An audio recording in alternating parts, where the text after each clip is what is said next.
तबीयत बेहतर होने के बाद जुल्फ़िकार अपने घर वापस आ जाता है। नूर उसका बहुत ख्याल रखती है, लेकिन इफ्तिखार नूर से कहता है कि ये मत समझना कि जुल्फ़िकार की सेवा करने से वो तुम्हारा हो जाएगा।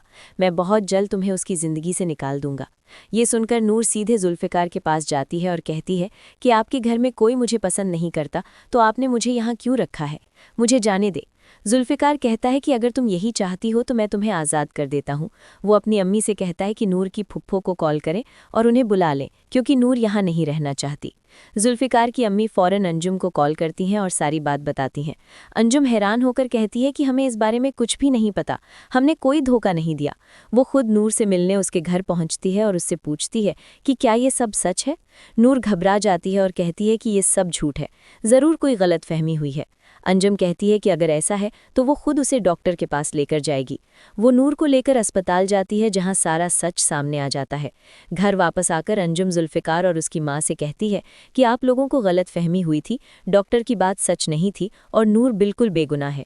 ये सुनकर जुल्फ़िकार बहुत खुश हो जाता है और उसकी अम्मी भी इफ्तिखार को जाकर बताती हैं कि नूर पर लगाया गया इल्ज़ाम गलत था।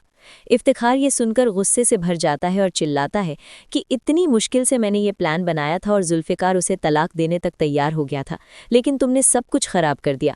जुल्फ़िकार की अम्मी उसे जवाब देती हैं कि उन्हें यकीन नहीं हो रहा कि वो अपने ही बेटे के खिलाफ इतनी नीचे गिर सकता है। दूसरी तरफ जुल्फ़िकार नूर से माफ़ी मांगता है और कहता है कि उसे पहले ही तुम पर भरोसा करना चाहिए था।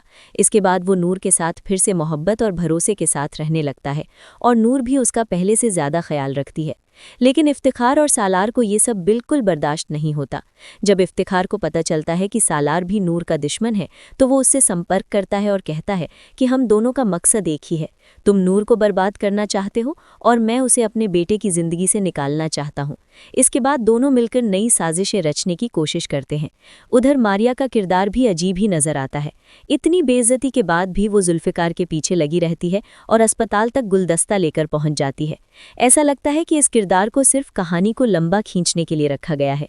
अब देखना यह है कि इफ्तिखार और सालार की चालें कामयाब होती हैं या नहीं, और जुल्फ़िकार किस तरह नूर को इन साजिशों से बचाता है। आपकी क्या राय है इस कहानी के बारे में? कमेंट में ज़रूर बताइए। अगर वीडियो पसंद आए तो लाइक करें और चैनल को सब्सक्राइब करना बिल्कुल मत भूलिए।